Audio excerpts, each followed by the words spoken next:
Today, the Honda Accord is known as the quintessential family sedan that offers something for various types of buyers, from the enthusiast-named Accord Sport to the Accord Touring that gives even the luxury brands a run for their money. I'm glad to say that I own a relatively well-kept example of Honda's midsize king. However, mine was built during a much simpler era of automotive design, execution, and engineering. In today's video, we're going to take a look back at the 6th generation Honda Accord.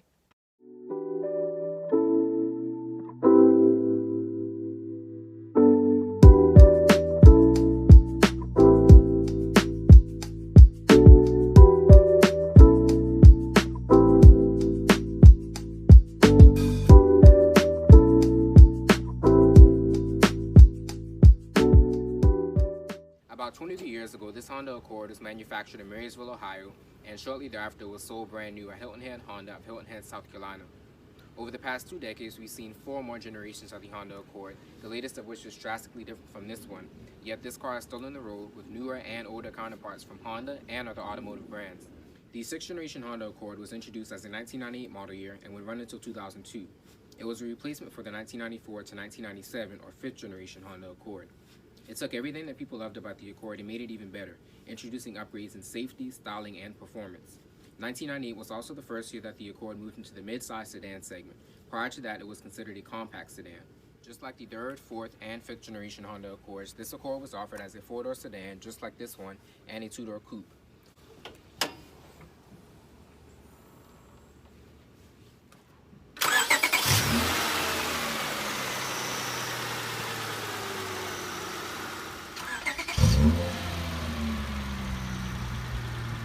For 1998, the Accord introduced 3 brand new engines. The base model DX got a 2.3-liter 4-cylinder without VTEC that was known internally as the F23A5 and made 135 horsepower. LX and EX 4-cylinder models got a 2.3-liter 4-cylinder with VTEC, known internally as the F23A1, that made 150 horsepower. And then this right here is Honda's J30A1. This is a 3-liter single red cam V6 with VTEC. It's fuel injected, it powers the front wheels only. And when it was brand new, it made 200 horsepower and 195 foot-pounds of torque. Obviously, this is 22 years later, so I highly doubt it's making those original power figures. In terms of transmissions, both of the 4-cylinders came standard with a 5-speed manual, but could be optioned with a 4-speed automatic. If you opted for the V6, the only transmission available was Honda's 4-speed automatic, which has been known to be very problematic.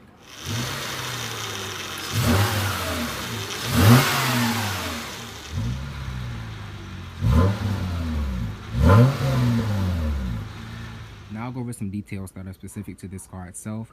This is a 1998 Accord EX V6. It was the top of the line model for its time, featuring upgrades like the 3-liter V6, leather upholstery, automatic climate control, and speed sensing wipers.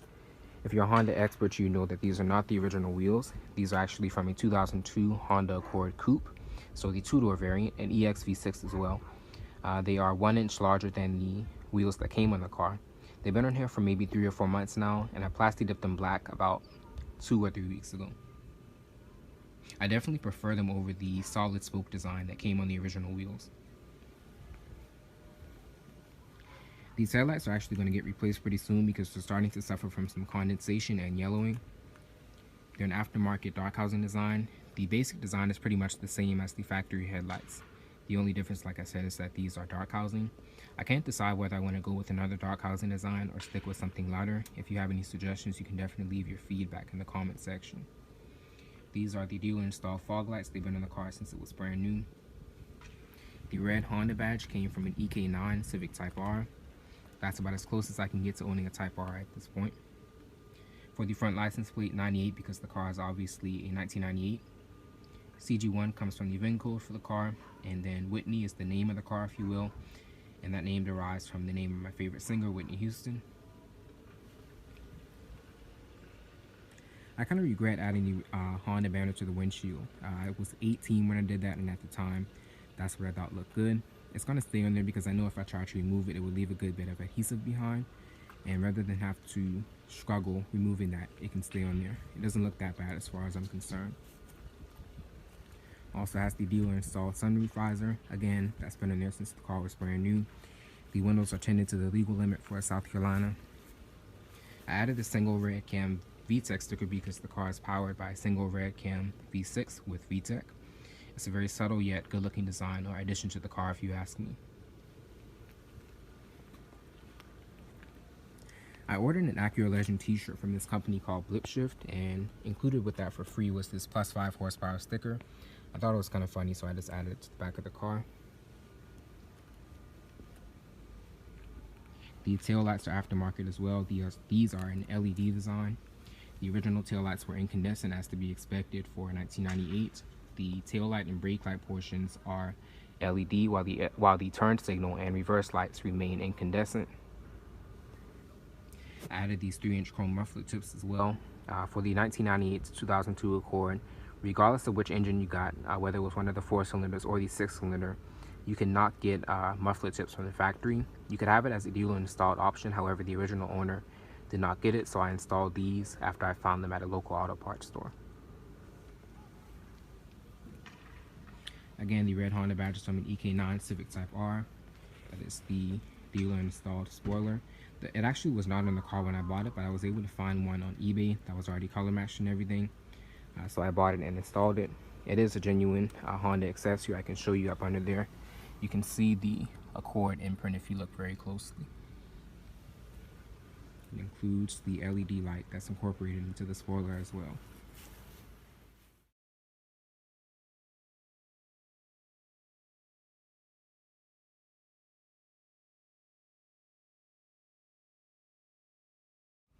Moving into the interior, you can see we have power locks, power windows, and power mirrors as well. The driver's side window is actually one-touch automatic down. There's also this wood trimming insert into the door panel. There's a leather insert right there, chrome door handles.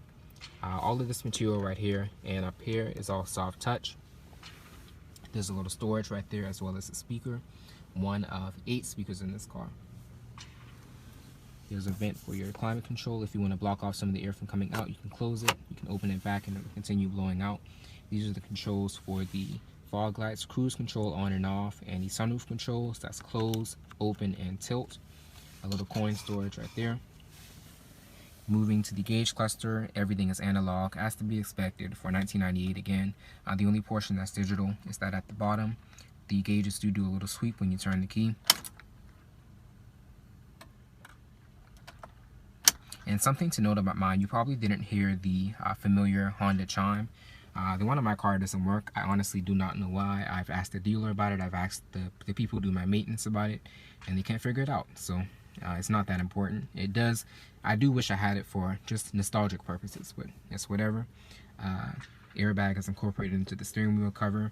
I added this steering wheel cover that's wood trimmed and black. I did have a Honda one on there, but this one is a little more comfortable to hold as you're driving. That's the stock for your headlights and turn signals. Steering wheel audio controls. Unfortunately, I have an aftermarket stereo, and the steering wheel controls do not work for that. Also, climate control, cruise control is right there. Resume, cancel, and set. Something that you'll notice immediately is the fact that this climate control vent right here is a little bit messed up. This bezel actually came from a 2002 Honda Accord EX V6, the same coupe that I got my wheels from. When I was trying to change everything out, I accidentally broke these little things right there. I broke them off of this side. I haven't been able to go back and get another one. I will do that at some point. This is the original clock, and I did not know that for 2001 they changed the shape of this area just a little bit, so this clock does not fit perfectly with the 2001 to 2002 bezel. Again, the next time I'm able to go to the Polar part where I got the parts from, I'll look for another one. Automatic climate controls right there. LX V6 and EX V6 were the only Honda Accords of the 6th generation to get automatic climate control. Again, I have an aftermarket Pioneer stereo, a little bit of storage under there, some more storage up under there. This is the control for the 4-speed automatic. Again, no manual transmission was available with the 6th generation Accord. That is leather wrapped. Obviously, it's 2020, almost 2021 now. This car is in 1998, so a lot of the leather has gotten scratched and it's starting to recede. Leather wrapped handbrake as well. And then right here is a leather wrapped, you can call it an armrest. It's also some storage up under there. It's a dual tier design, and there's a little bit chunky right now, so I'm not going to lift that up. It happens on every single one of these, whether it's leather or cloth. As you start to rub your arm over it, over the years, it starts to recede, and this one is no exception to that. I have these on the driver's side too. I have cloth floor mats under there, not the original ones. And then I have these Honda branded floor mats on there as well. I'll give you a look at the driver's seat. This is actually a heated seat pad. In Canada, the 6th generation Accord was available with heated seats. However, I'm in the United States, so I did not get that option. Up under here, the leather is not perfect at all. You can see that there's a big rip in the middle. The seat back, however, is in pretty good condition. Another upgrade that I did, or modification to the interior, was the addition of the coupe headrest. I much prefer these over the sedan headrest, just for the little hole in the middle. I just think it's a more attractive design. You can see that they're obviously not the same color as the original upholstery. I wanted to go for a two-tone look, and I think that accomplishes that very well. They are still adjustable and everything. There's the sunroof. You can slide it back and tilt it if you like. Some map lighting or interior lighting up there, and then map lights and a sunglass holder up there, as well as the controls for the HomeLink garage system. I do not have that connected to my garage at my house though. See the passenger seat, that's in pretty good condition as well. Sitting in the passenger seat right now, I actually have the binder for my records. I try to keep this car in pristine condition, and I think a part of that is maintaining and keeping up with all the records that I've done in terms of service and maintenance over the years that I've had it. Again, passenger seat isn't perfect either. There's a little rip. It's in much better condition than the driver's seat though. For the passenger side door panel, pretty much the exact same as the driver's side. Obviously, it's missing some of these same controls that the driver's side get, but you have controls for the power locks, and then you have, again, chrome door handle, leather insert, and wood trimming as well. Some storage, and then another speaker. I've loved these cars since I was a kid, and something that I've always been fascinated by is the way that the glove compartment opens up. It's nothing major, but I just think it's something that's notable. In there it's pretty empty, but I do keep my service binder in there as well. Forgot to mention, you also have a 12-volt power outlet right there as well. Moving back to the seats, I did forget to mention that the driver's seat is 8-way power adjustable.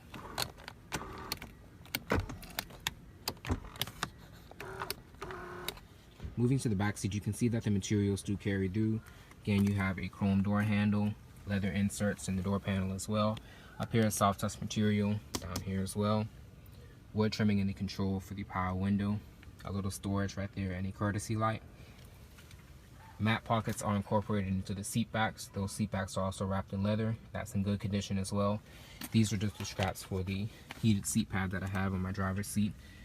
Aftermarket floor mats just to make sure that the carpet stays clean. It does seat 3 across with a shoulder belt for the middle passenger. If you fold that down, you do have a cup holder, armrest incorporated into it, as well as pass through to get to the trunk. Just to give you an idea of the space back here, the seat is actually a little bit further back than where I keep it at to drive, and I still have a pretty respectable amount of leg room. Someone can feel free to correct me if I'm wrong, but I do believe that the Honda Accord had class-leading backseat room at the time, and that's still a merit that it holds to this day. Headroom is immaculate, so that's no concern. Again, this does seat 3 across. There is a little hump in the middle, but it's not so much so that it intrudes on space. I'm going to be completely honest and say that my trunk is pretty junky right now. That's why I have a good bit of this stuff covered up. But I still wanted to give you a pretty general idea of the amount of space back here. There's a lot of stuff under this blanket or covering, so it might appear to be a lot less than what it actually is, but the trunk is very spacious. It has a pretty low liftover point as well. Again, there's the pass-through for the back seat. Something that I find interesting, there are actually 2 speakers back here as well, and then some courtesy lighting. There's no lining or anything, not up there either. If you pull this orange latch, you can actually have access to the folding seats, and it's a solid folding design, so it's not 60-40 split like a newer Accord would be.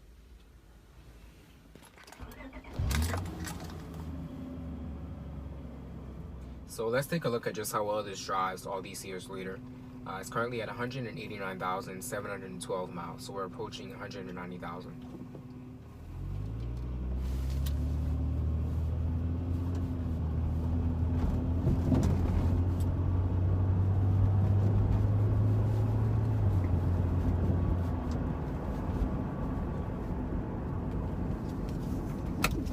I will take it pretty easy on it until it gets up to its full operating temperature. And once it does, I'll see if I can take it to VTEC, and that shouldn't be hard because VTEC engages at around 3,200 RPM in this car.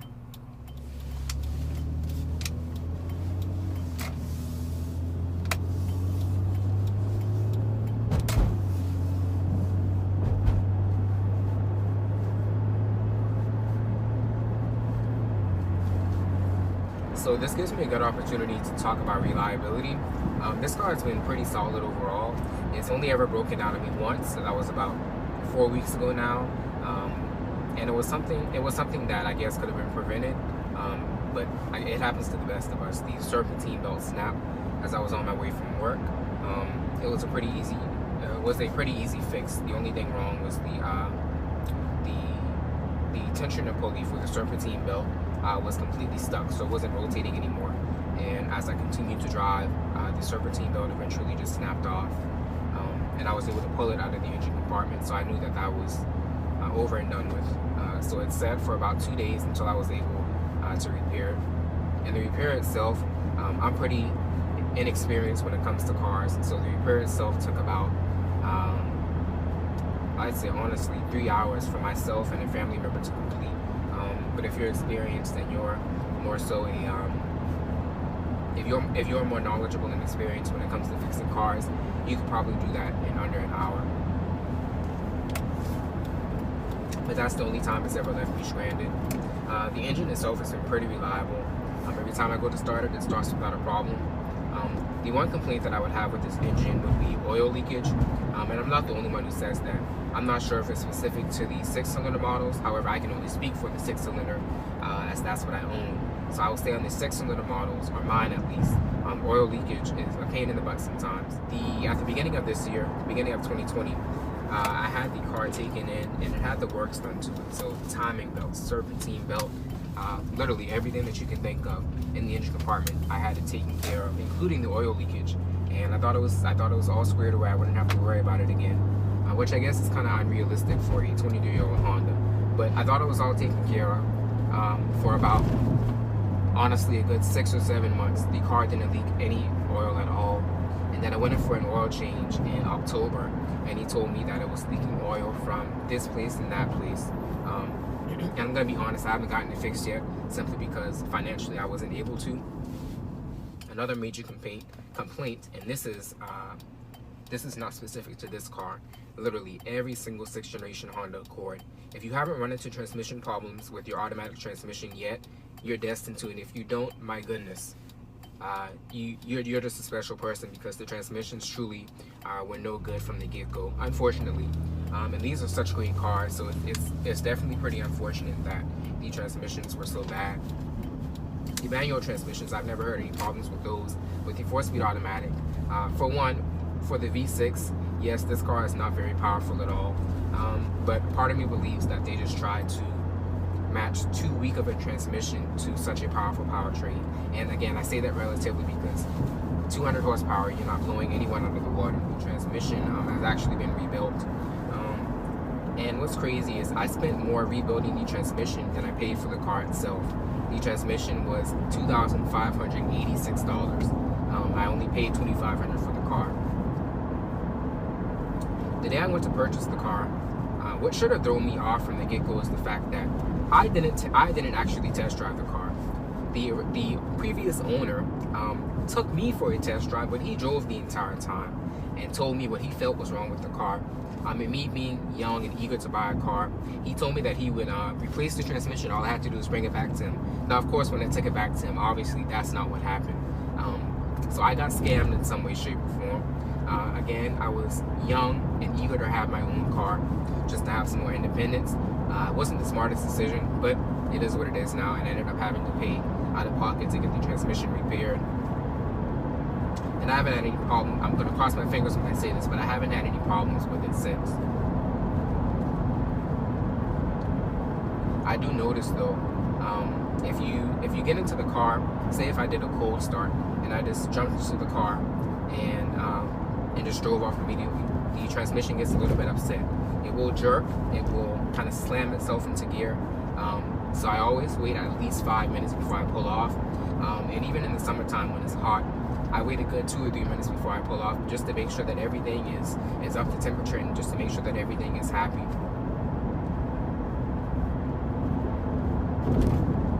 But besides the oil leakage, and that's a beautiful Integra coming up. Well, like I was saying, besides the oil leakage and the transmission initially, I haven't had any significant problems with this car at all, and I'm thankful because I'm finishing up my undergraduate college career, so I needed something reliable enough to get me to college, and I can confidently say that this has been the perfect vehicle to fulfill that. Like I said, I really love it. It's old, but it does its job very well. It wasn't meant to be a performance car, even when it was brand new. But it's the 200 horsepower family sedan, which is very respectable.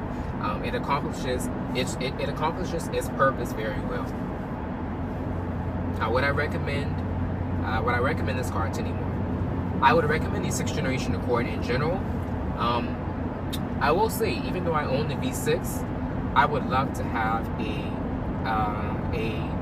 EX 4-cylinder with leather with the 5-speed manual. That's the configuration that I would recommend, because you get the luxury features like the leather. It doesn't have automatic climate control, but let's be honest, that's not that big of a takeaway. But again, you get the luxury of the leather, but you also get the 5-speed manual. If you opt for that one, you have a leather wrapped shift knob for the 5-speed and a leather shift boot. So that's the one I would recommend. If you have your eyes on getting a V6, again, it's a great car. I would say just be willing to spend a little bit more money when it comes to maintenance and oil change. My oil change, again, I go to a place that specializes in fixing Hondas and Acuras in the Tri-County area, or the Charleston area. And I spend about $55 for each oil change. I'm going to be honest, I don't use synthetic oil.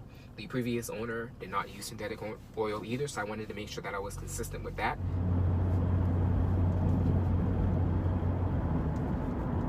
And even if you wanted more of a basic car, the VX or value package, depending on the model year, the VX comes with, again, the F2385, and that is the 4-cylinder, the 2.3-liter 4-cylinder without VTEC. So it's a very basic and standard engine, but I guess the upside of that is you have less to fool around with when it comes to maintaining it, so you might end up saving yourself a considerable amount of money. Those honestly are kind of hard to come by though. If you're looking like Facebook marketplaces, you're much more likely to find a LX or EX, but you very rarely see the DX or value packages. Something that's even a little bit more rare, there's 2 special edition models. 2000 featured a special edition, and then there was a special edition in 2002 as well. In 2000, the special edition was a variant of the LX, whereas in 2002, the special edition added a few features to the EX.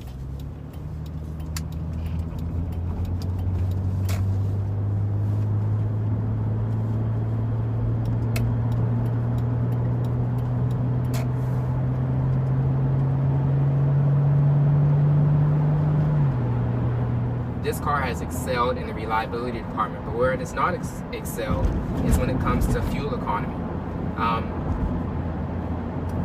I can't remember what the original numbers were for when the car was brand new, but this car was actually re-rated to get 18 in the city and 24 on the highway, and honestly, I'm not even sure if it gets that in the city anymore. The gas mileage is honestly not what I ever thought it would be. It's much less than what I thought it would be. I travel, let's see, 26 miles to work and 26 miles back home every single day, and I'm going to the gas station at least 2 times a week. And it could be because of driving habits, but with that being said, I drive like a grandpa because I'm always trying to get the best fuel economy. Most times I'm not getting on it. I very rarely go into VTEC, but again, it doesn't get ideal fuel economy. But again, that could be attributed to driving habits, that could be attributed to the distance that I drive to work as well. But even in my shorter commutes, I notice that the gas mileage is simply just not great. I'll shut up for a second and let the car do some talking.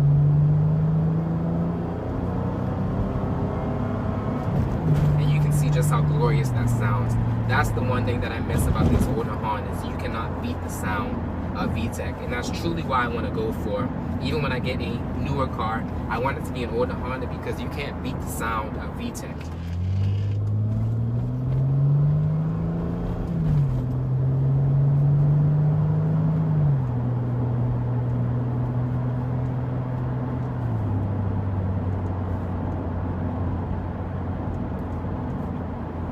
I'll end this video simply by emphasizing the point that the 6th generation Honda Accord, in my opinion, remains one of the best Accords the company has ever built.